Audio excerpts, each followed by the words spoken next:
ಎರಡು ಪಂಚಾಯತಿ ಕೇಳಿದ್ದೆ ನಾನು. ಒಂದು ಗೋಕರ್ಣ ಚುನಾವಣೆಗಿಂತಲೂ ಪೂರ್ವದಲ್ಲಿ ಮಾನ್ಯ ಮುಖ್ಯಮಂತ್ರಿಗಳು ನಮ್ಮ ಮ್ಯಾನಿಫೆಸ್ಟೋನಲ್ಲೇ ಹೇಳಿದರು, 1ರಿಂದ 10 HP ವರೆಗೆ ನಾವು ಸರ್ಕಾರ ಬಂದ ಮೇಲೆ ಕೊಡ್ತೀವಿ ಅಂತ ಹೇಳಿ. ಆದರೆ ಆ ಕೊಡ್ತಕ್ಕಂಥ ಆದೇಶ ಏನಾಗಿದೆ, ನವೆಂಬರ್ನಲ್ಲಿ ಆದೇಶ ಆಗಿದೆ. ಆ ಮೇಕ್ಕಿಂತಲೂ ಪೂರ್ವದಿಂದ ಮತ್ತು ನವೆಂಬರ್ವರೆಗೆ ಇರ್ತಕ್ಕಂಥ ಜನರೇನಿದ್ದಾರೆ ಆ ಬಿಲ್ಲನ್ನು ಅವರೇ ಭರಿಸ್ಬೇಕು. ಕೇವಲ 20 ಅಥವಾ 30 ಕೋಟಿ ಅಷ್ಟೇ ಅಲ್ಲ ಮೇಡಮ್, 120 ಕೋಟಿ ಮನ್ನಾ ಮಾಡ್ತಾ ಇದ್ದೀವಿ ನಮ್ಮ ಸರ್ಕಾರದಿಂದ 1ರಿಂದ 10 HP ವರೆಗೆ. ಪುನಃ 1ರಿಂದ 10 HP ಆದಮೇಲೆ 10ರಿಂದ 20 HP ಅವರು ಕೂಡ ಬಂದರು. ಅವ್ರಿಗೂ ಕೂಡ ನಾವು ₹1.25 ಮಾತ್ರ ಚಾರ್ಜ್ ಮಾಡ್ತಾ ಇದ್ದೀವಿ.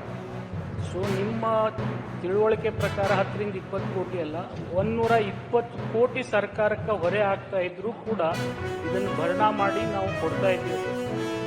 ರಿಯಾಯಿತಿ ವಿದ್ಯುತ್ ಕೊಡ್ಲಾಕ್ ಪ್ರಾರಂಭ ಮಾಡಿದ್ದ ಯಡಿಯೂರಪ್ಪನವರು ಬಿಜೆಪಿ ಸರ್ಕಾರ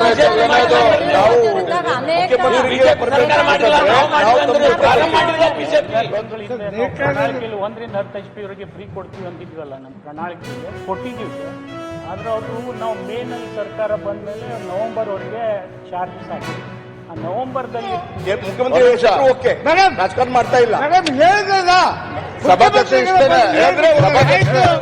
ಸಭಾಧ್ಯಕ್ಷ ನೇಕಾರ ವಿಚಾರದಲ್ಲಿ ರಾಜಕಾರಣ ಮಾಡೋ ಪ್ರಶ್ನೆ ಇಲ್ಲ. ನಾವೇನ್ ಅದು ನಮ್ಮ ವಿನಂತಿ ಇಷ್ಟೇ ಸ್ವಾಮಿ. ನಮ್ಮ ಸಭಾಧ್ಯಕ್ಷ ನಮ್ಮ ವಿನಂತಿ ಇಷ್ಟೇನೆ, ನೇಕಾರ ವಿಚಾರದಲ್ಲಿ ಚೌಕಾಸಿ ಮಾಡುವಂತದ್ದು ಬೇಡ. ಈಗಾಗಲೇ ಸಂಕಷ್ಟದಲ್ಲಿದ್ದಾರೆ. ಅದೇನು ಇನ್ನು 5-6 ತಿಂಗಳು ಏನ್ ಮಾಡ್ಬೇಕು ಅದನ್ನ ಸೇರಿಸ್ಕೊಂಡು ಅದನ್ನ ಇಂಪ್ಲಿಮೆಂಟ್ ಮಾಡ್ಲಿ, ಅಷ್ಟೇ ಮಾಡಿ ಅಂತ ವಿನಂತಿ ಮಾಡ್ತಾ ಇರುವಂತದ್ದು.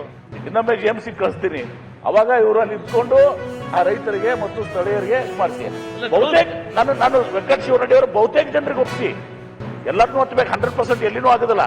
ಸರಿ ಬಿಡಿ, ಮೆಜಾರಿಟಿ ಜನಕ್ಕೆ ನೀವು ಒಪ್ಪಿಸಿ, ಅಲ್ಲಿ ದಿವಸ ಒಪ್ಪಿಸಿದ್ರೆ ನಾವು ಮುಂದುವರೆಕಾಗ್ತದೆ. ನಾವು ಈ ಕಡೆ ರೈತರನ್ನ ವಿರೋಧ ಹಾಕೊಂಡು ಇದು ಮಾಡಿಸಿ ಅಲ್ಲಿ ಆಫೀಸರ್ಸ್ ಹೋದಾಗ ಅವ್ರಿಗೆ ಮಾಡಿದಾಗ ಏನು ಪ್ರಾಬ್ಲಮ್ ಇಲ್ಲ, ಆ ಪೊಲೀಸ್ ಪಾರ್ಟಿ ಎತ್ಕೊಂಡು ಹೋಗೋದು ಅದೆಲ್ಲ ಸರಿ ಆಗುದಿಲ್ಲ. ಅದ್ ಮಾಡ್ತೀವಿ. ಅಲ್ಟರ್ನೇಟಿವ್ ದಿವಸ ನೀವು ಇನ್ನೊಂದ್ಸಲ ನಾವು GMC ಕಳಿಸ್ತೀವಿ, ಅವಾಗ ತಮ್ಮ ಮುಂದಿತ್ತು ಅಲ್ಲಿ ಸಹಕಾರ ಮಾಡಿಸ್ಕೊಡಿ. ಅಲ್ಲ, ಡ್ರೋನ್ ಸರ್ವೆ ಮಾಡಿದ್ದೀರಿ ಈಗಾಗಲೇ. Drone survey is different, GMC is actual. ಹಂಗೆ ನೋಡಿದ್ರೆ ನಾವು ಸ್ಯಾಟಲೈಟ್ ಇಮೇಜಸ್ ತಗೊಂಡು ಮಾಡ್ತೀವಿ ಅವಶ್ಯಕತೆ ಬಿದ್ದಾಗ. ಆ ಹಂತಕ್ಕೆ ಬರೋದು ಬೇಡ. ನಿಮ್ಗೆ ಇನ್ನೊಮ್ಮೆ GMC ಕಳಿಸ್ತೀವಿ, ನೀವು ಮುಂದೆ ಕುತ್ಕೊಂಡು ಸಹಕಾರ ಮಾಡಿ. ಒಟ್ಟಾರೆ ಇಷ್ಟು ಮಾತ್ರ ಇಷ್ಟು ನಿಮಗೆ ಬಸ್ ಭರವಸೆ ಕೊಡ್ತೀನಿ.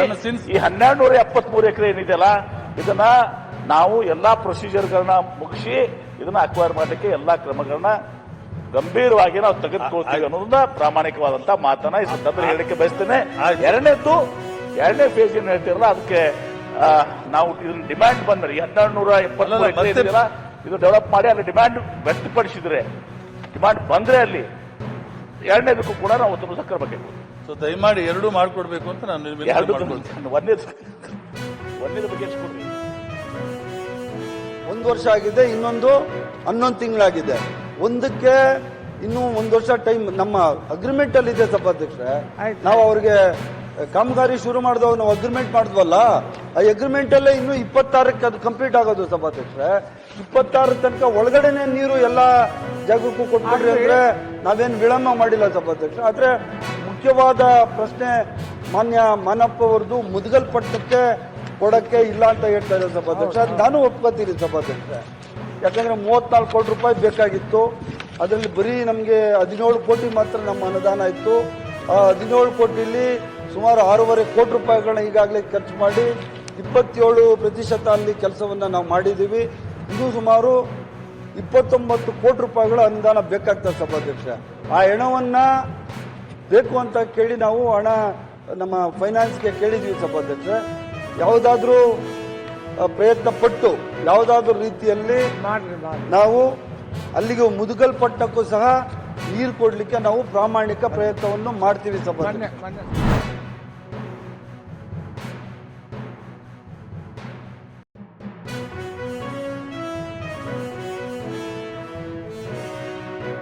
ನಮ್ಮ ಇಲಾಖೆಯಿಂದಲೇ ನಾವು ಮಾಡಿದ್ದು ಎಸೆನ್ಷಿಯಲ್ ಇದೆ. ಅದು ಮಹಿಳೆಯರ ಹಕ್ಕದು. ಕೊನೆದಾಗಿ ಏನ್ ಕ್ರಮ ತಗೋತೀರಾ? ನಮ್ಮ ಹಕ್ಕದು.